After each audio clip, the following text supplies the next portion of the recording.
Well, thanks. Got another one here. Uh, oh, this is an interesting one here. How do you ensure domestic terrorists aren't infiltrating the event to hone their skills?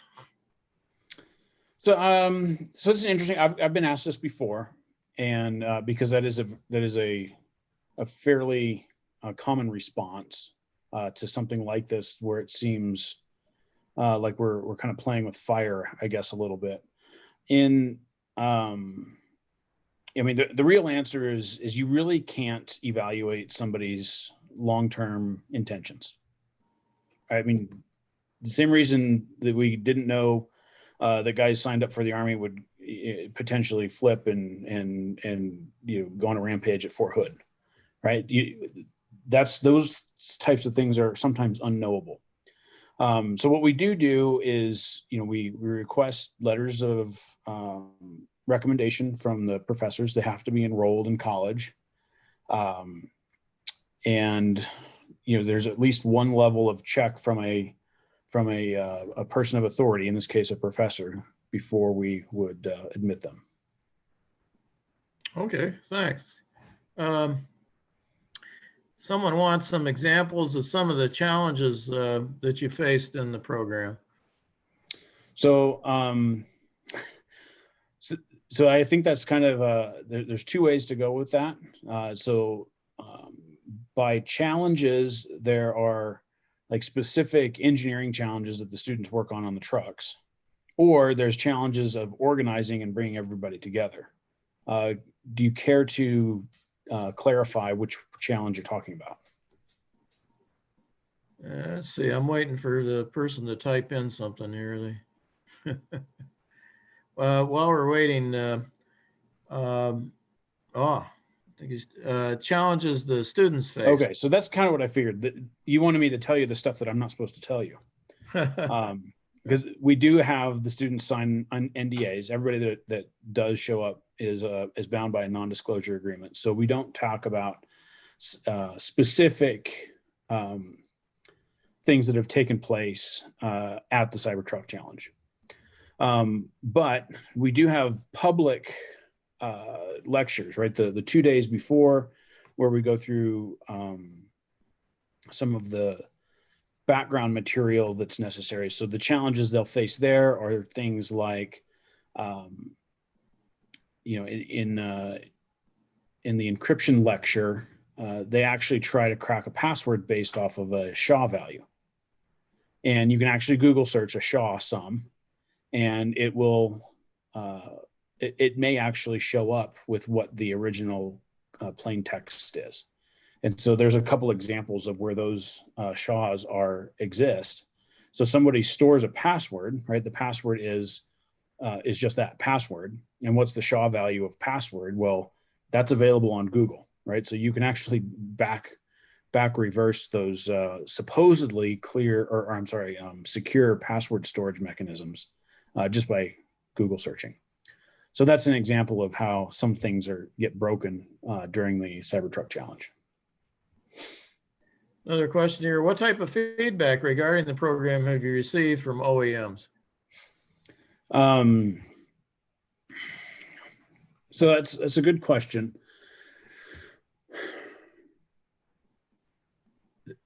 Again,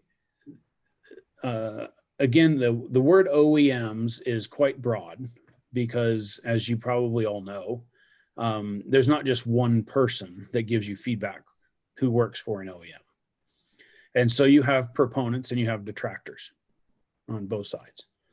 I would say most of the time obviously we deal mainly with the people who are supporting what we're going after.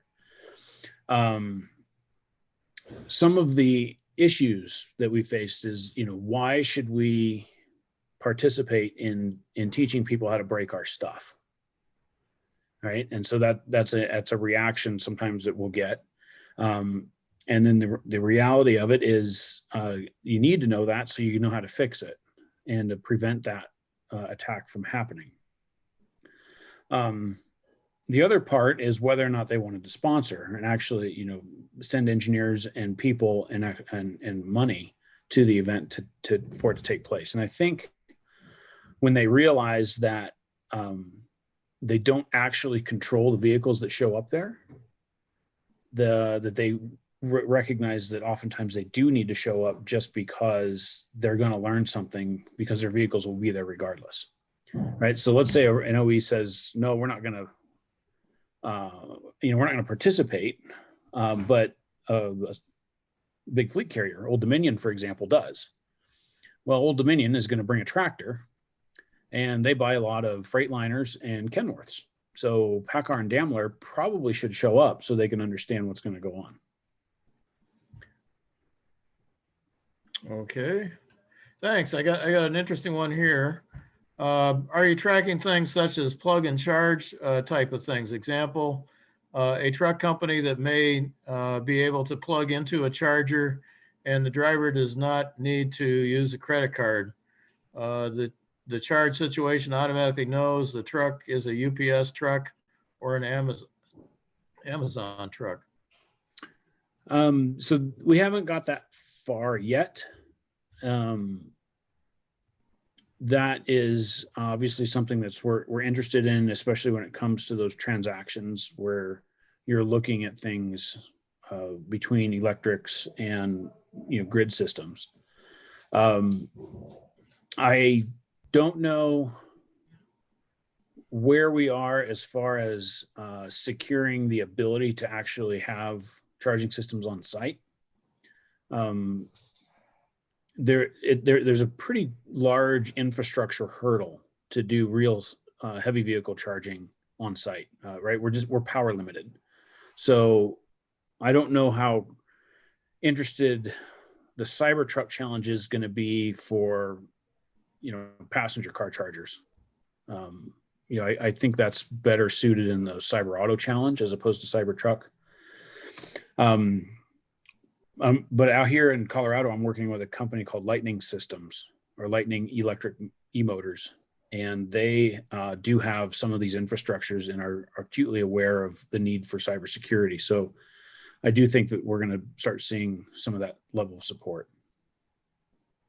Okay, thanks. I got another one. Seems like a lot of people are looking at identity theft. So Smart City has so much potential given the public and the experiences, identity, they see experiences and credit card electronics theft. How do you think the public will view risk with vehicle to vehicle interstructure or V2V?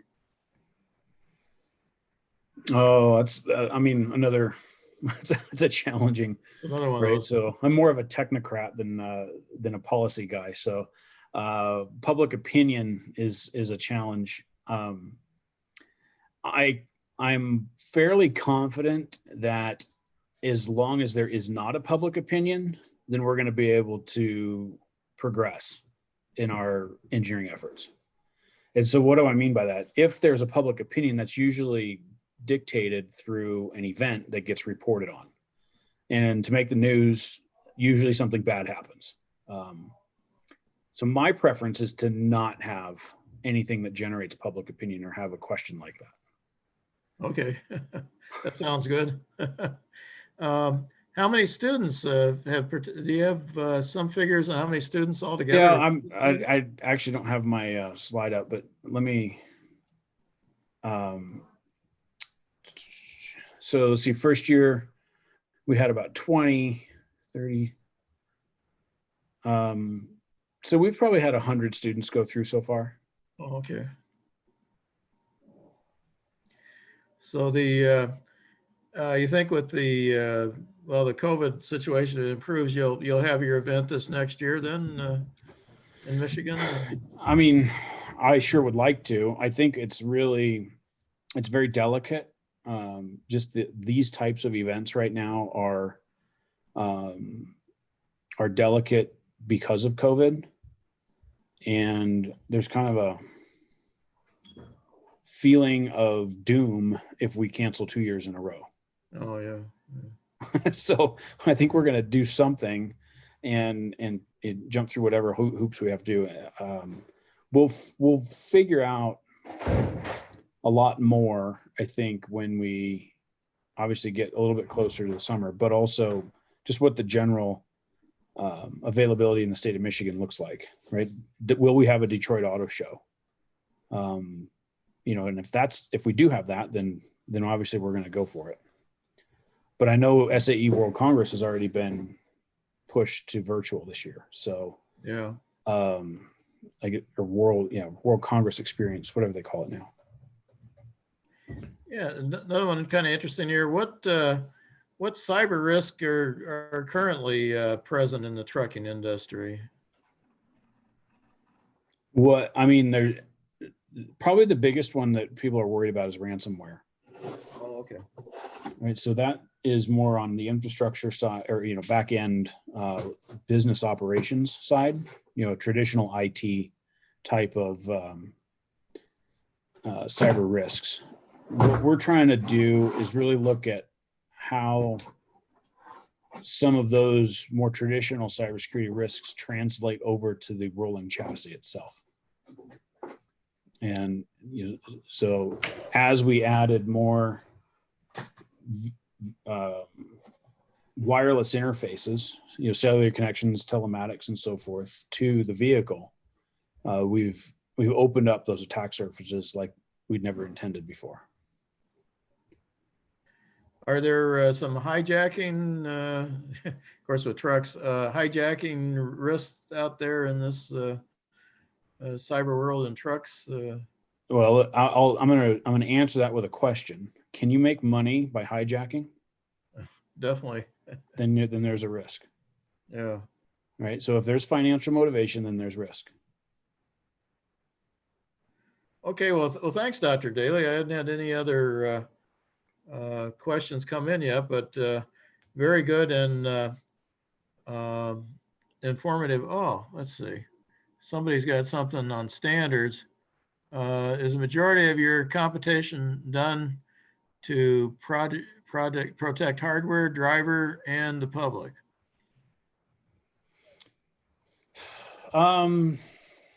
There really isn't a set theme for those focus areas. I think in general, cybersecurity is kind of includes safety. And so, safe systems often make an implicit assumption that their code or their execution environment is working correctly or isn't altered. Oftentimes, safety models don't model adversarial actors. Instead, they model things like random chance and wear and other sorts of failure modes. So the improvement of the cybersecurity posture of a heavy vehicle takes care of improving safety for the driver and the public in that regard. Well, and I can tell you, even though I can't tell you the specifics, but I can tell you that from even within the couple years, we've actually seen an improvement in the cybersecurity posture of the products that they bring to the Cybertruck. So major OEs have actually taken what they've learned at the Cybertruck Challenge and come back the following year with a mitigation to where the student who was able to do this task can no longer do it. So it's encouraging. There is a feedback loop, and it was relatively short. Well, thanks again for a great presentation. I think this was very informative for everybody, and and good luck on your program in the future here. I think it's a really valid and worthwhile program. Thank you. I appreciate it, Mark. And if anybody does need to get a hold of me, I think I'm fairly easy to find through the university's directory. But Mark, if you can send out my email contact, I'd be happy to address any further questions. Well, I got one more. I think we just a little bit of time. I got one more. Okay, I'm fine. Have you found more risk with the vehicle onboard electronics themselves or through accessories that plug into the 9-pin, such as ELD, telematics, etc.?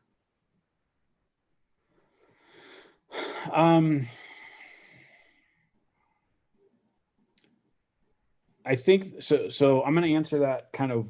I'm going to hypothesize, and then I'll tell you what our experience is and what our limitations are. So, our experience is that we focus on the platforms and the assets that are available to us at the Cybertruck. Therefore, the OEMs that provide the modules are higher, much higher, have a much higher representation at the Cybertruck Challenge than all these kind of third tier or third party suppliers. So for example, Omnitrax has telematics units that they install in trucks, or that fleets will install. And so they bring their units out there and let the students hack on the units as their engineers not only teach them how they work, but help them through, and they'll actually give them a password to go past one section to then see what they can do. So they're very well represented in that situation. However, it's the people that don't show up that bother me, right? So Omnitrax is actually taking cybersecurity of their stuff really serious, because they're doing what they should. We have an ELD mandate that came out, I think in 2015 was the first kind of publishing, and then it came into full effect, in the last couple of years. And this requires all of the heavy trucks that are doing commercial work, which is almost everything, to have some sort of electronic device on the CAN bus recording or monitoring hours of service. And a lot of these have wireless. In fact, most of them have wireless interfaces. Because it's a mandate and there's going to be a compliance cost, many drivers, operators, owners are looking for the cheapest solution. So now you have the bottom of the barrel, lowest cost device that's installed on a truck with a wireless interface. So think about what kind of vulnerabilities probably didn't get patched when you buy in bulk from non-US suppliers. So my opinion is that there's a lot more risks with the add-on ELDs and other devices. But our experience doesn't have a chance to really vet that. Okay, well, thanks again for a great presentation. Really appreciate it. All right, you guys, thank you much for inviting us, and I'm glad we were able to see the video and I was able to address questions. Thank you. It was really good. All right, thank you. I'll stay on for a little bit if anybody has questions.